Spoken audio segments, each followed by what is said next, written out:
Hey, everybody. Happy Thursday. Welcome to the second episode of Champions League Talk brought to you by Plug Talk Sports. You guys know me. My name is Danny Torres. Another match day 2 in the books in the UEFA Champions League. It was another interesting week. I think, to be honest, I was more intrigued with week 2 than I was with week 1. And I'll tell you why. Let's get through it.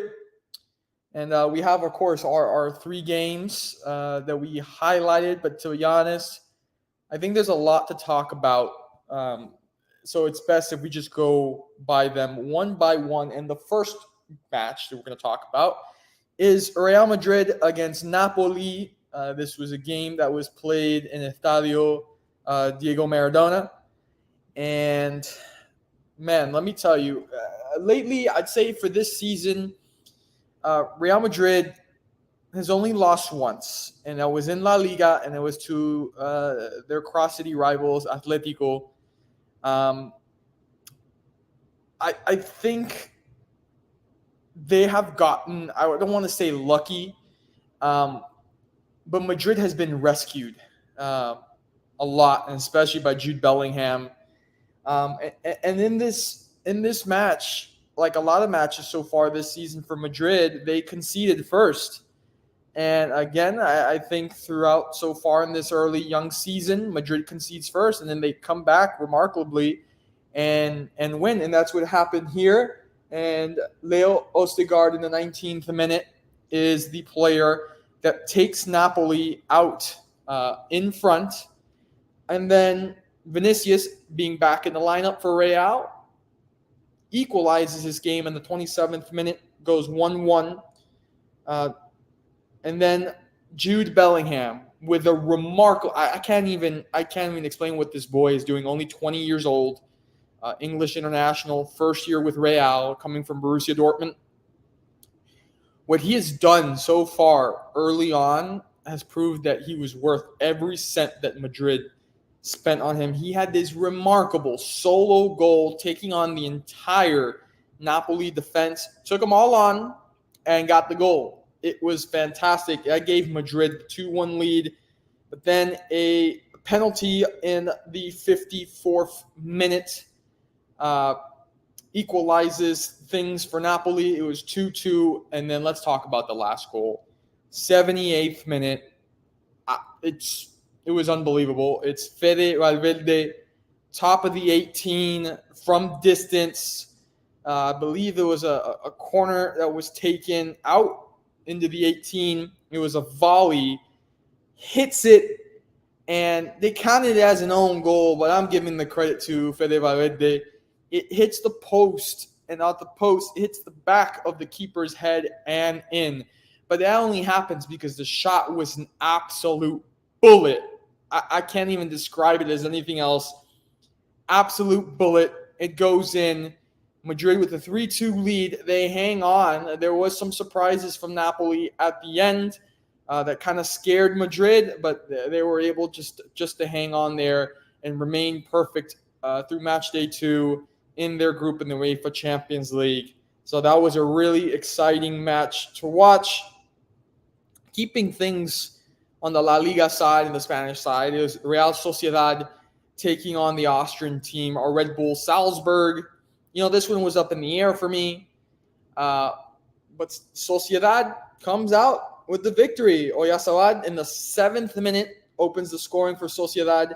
And then Brais Mendes in the 27th minute gets the double for Sociedad. And 2 first-half goals for Sociedad is all they needed. And they're in Group D. Then they get those 3 points.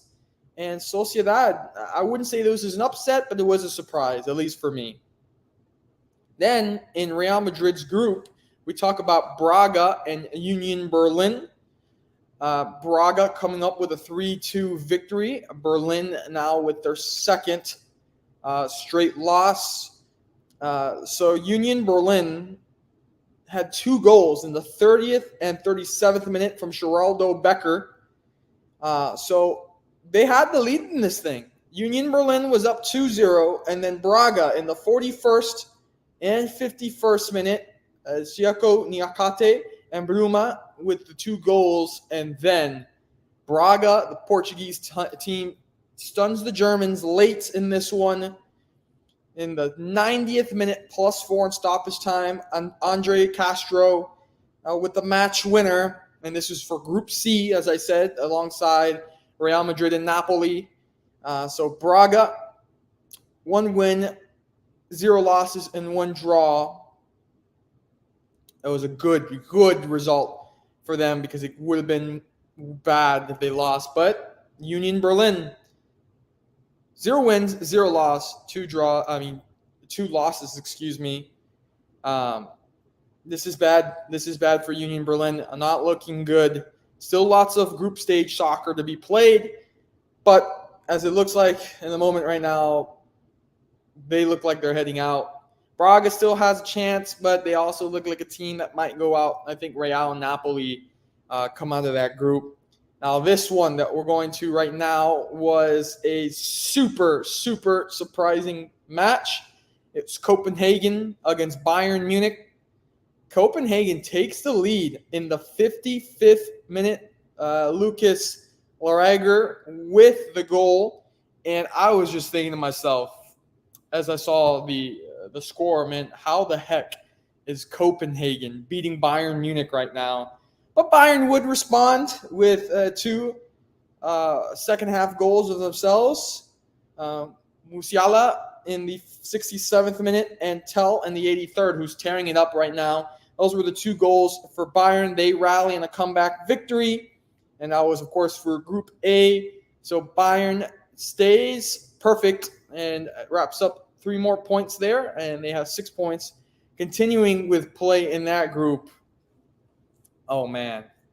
And I'm sorry, Isaac, if you see this episode. Galatasaray with a 3-2 victory over Manchester United. I don't know what's going on with Manchester United right now, but let me read you something about Manchester United. Galatasaray hadn't won a game on English soil in 117 years of existing until Erik ten Hag. Manchester United had never lost the opening 2 Champions League group games until Erik ten Hag. Manchester United had never conceded 7 goals in the opening 2 Champions League group games until Erik ten Hag. Manchester United had never conceded 3+ goals in back-to-back Champions League games until Erik ten Hag. Galatasaray hadn't scored in or won an away goal in the Champions League since 2015. 3 in 1 game as soon as they meet Erik ten Hag. Manchester United had lost 4 of the opening 7 games in Premier League history until Erik ten Hag. And there's more. There's a lot more.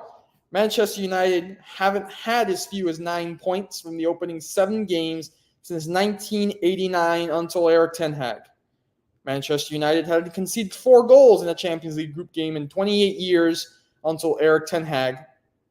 Manchester United hadn't conceded 3+ goals in 3 consecutive games since 1978 until Erik ten Hag. Manchester United had never lost at Tottenham Hotspur Stadium until Erik ten Hag.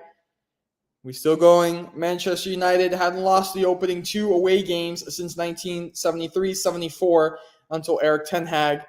Manchester United hadn't conceded more than 1 goal in 4 consecutive league games until 1979 until Erik ten Hag. Final 3 here.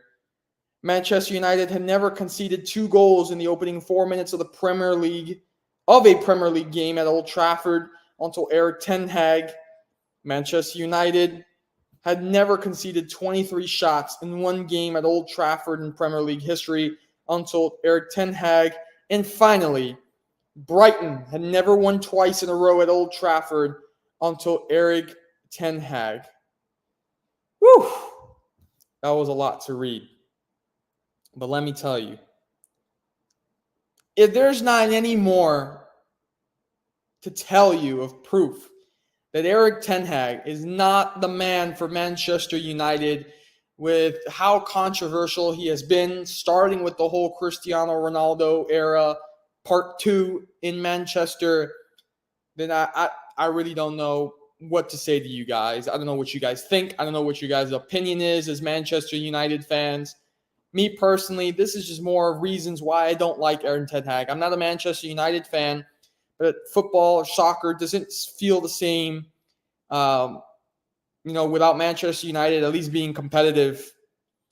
Look, it's obvious that the club has never been the same ever again since Sir Alex Ferguson, and they haven't recuperated from that. Obviously, they won Europa League under Jose Mourinho, and we know the kind of coach Jose Mourinho is and how legendary he is.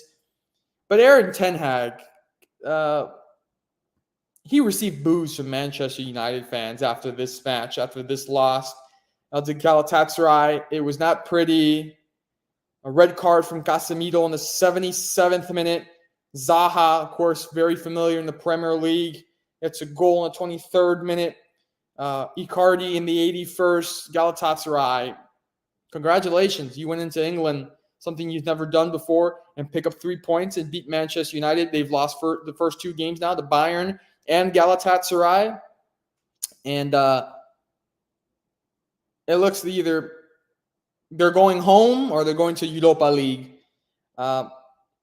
They have the talent. Manchester United definitely has the talent. But Erik ten Hag, again, I will say it and continue to say it, he is not the guy. So 3-2 loss for United, the hands of the Turkish club. This one we have to talk about as well. I have nothing to say. Lens, the French team, yes, Ligue 1 or Ligue 1 as the French say it. Lens defeats Arsenal 2-1.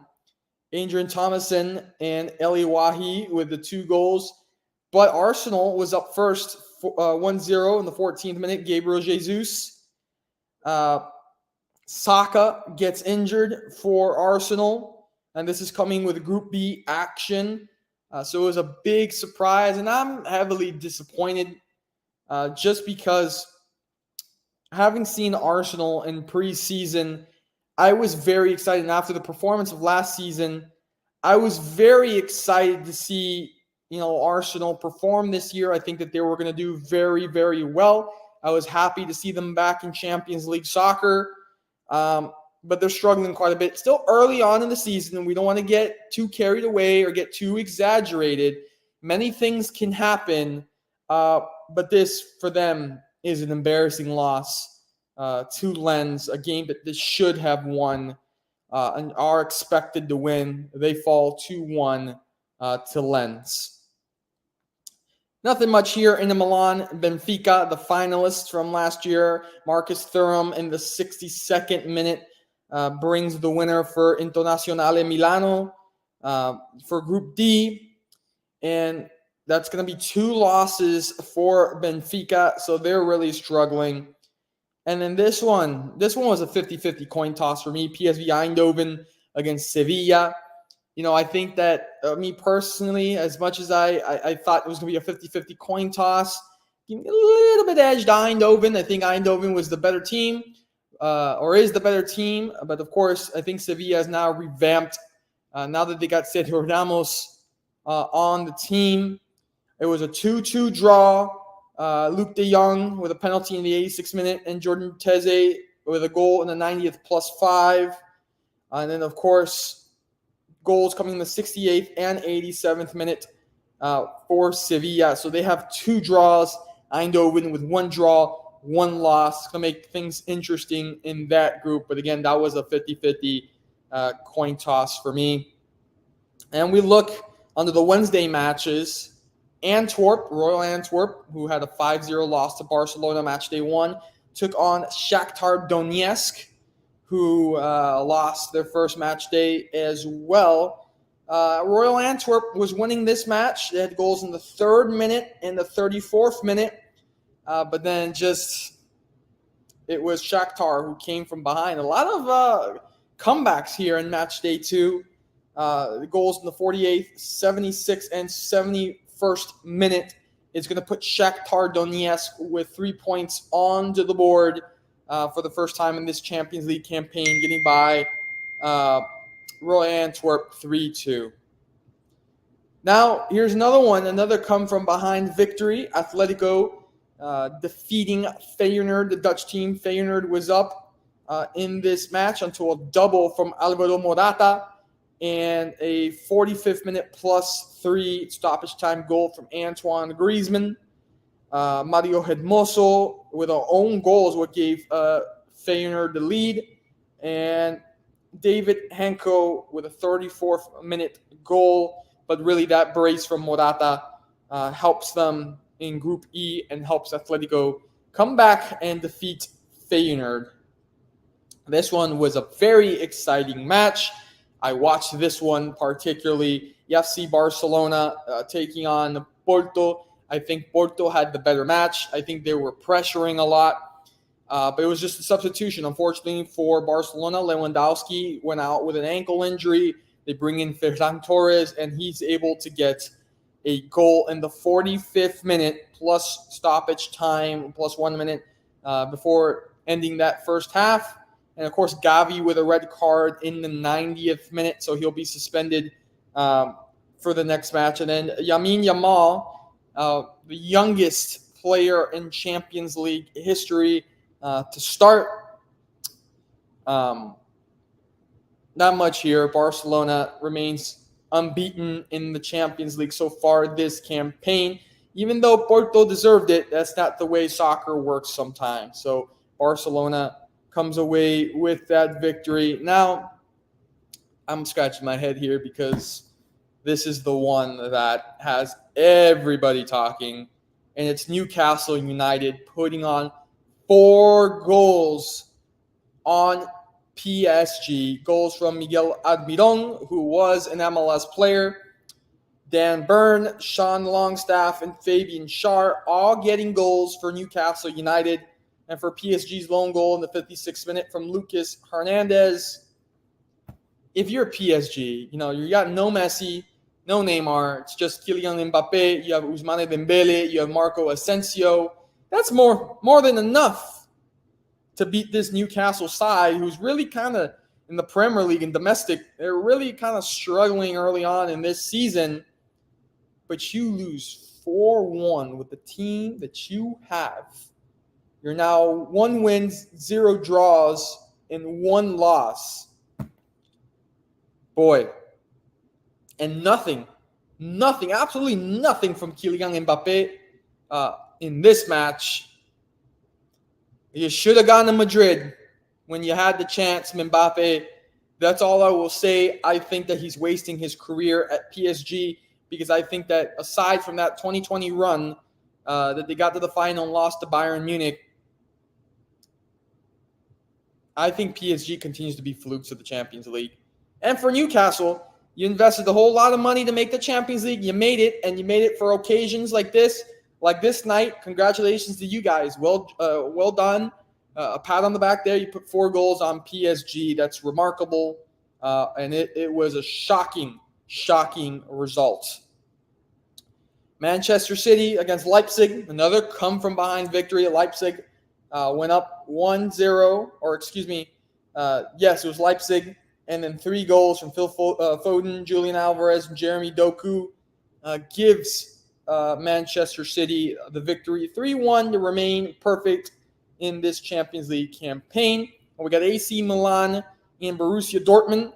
And both of these teams domestically not really having good campaigns to start out the season. It was another frustrating night for Milan where they had lots of chances, can't put them away, and it was just credit to a disciplined Borussia Dortmund team defensively at Signal Iduna Park. They were able to hold it 0-0 and both get points. So in that matchup, for both teams, Borussia Dortmund now with 1 draw, 1 loss, and for AC Milan at just 2 draws. And we got Red Star Belgrade against Young Boys, 2-2 draw. Coming in the 35th minute, 88th minute goals from Red Star Belgrade, and the 48th minute and 61st minute penalty for Young Boys. Red Star Belgrade, 0 wins, 1 draw, 1 loss. and Young Boys, 0 wins, 1 loss, 1 draw. And to end it all on this match day 2, it was Lazio against Celtic, another come from behind win. Celtic scoring in the 12th minute. Meanwhile, Lazio in the 29th and 90th minute to win the match and give Lazio 3 points. So now Celtic 0 wins, 0 draws, and 2 losses. And Lazio 1 win, 1 draw, and 0 losses. So that was all for match day 2. Let's see what match day 3, starting Tuesday, October 24th, has in store. We have Braga against Real Madrid, Inter Milan against Salzburg, Galatasaray against Bayern, Benfica against Real Sociedad, Union Berlin against Napoli, Sevilla against Arsenal, Manchester United against Copenhagen, Lens against PSV Eindhoven. Then on Wednesday, October 25th, it's Feyenoord against Lazio, Barcelona against Shakhtar Donetsk, Celtic against Atletico, Royal Antwerp against Porto, Young Boys against Manchester City, PSG against AC Milan. That will be very interesting. Newcastle United against Borussia Dortmund, and then Leipzig against Red Star Belgrade. That will be your match day 3 matches. Let's look at the table. Let's see how things are faring. In Group A, we got Bayern Munich in first with 6 points, Galatasaray in second with 4 points, Copenhagen in third with 1 point, and in last with 0 points is Manchester United. In Group B, in first with 4 points is Lens. In second place with 3 points is Arsenal. In third with 2 points is Sevilla. And in last with 1 point is PSV Eindhoven. In Group C, with 6 points in first place is Real Madrid. In second with 3 points is Napoli. In third, they're tied on points, but it's goal differential. But in third with 3 points also is Braga. And in last, winless with 0 points, is Union Berlin. In Group D, tied for first, but goal differential. In first is Real Sociedad with 4 points. Second place, the finalists, Internazionale Milano, also with 4 points. In third is Red Bull Salzburg with 3 points. And in last, with 0 points, winless, is Benfica. In Group E, tied for first against goal differential. In first, Atletico with 4 points.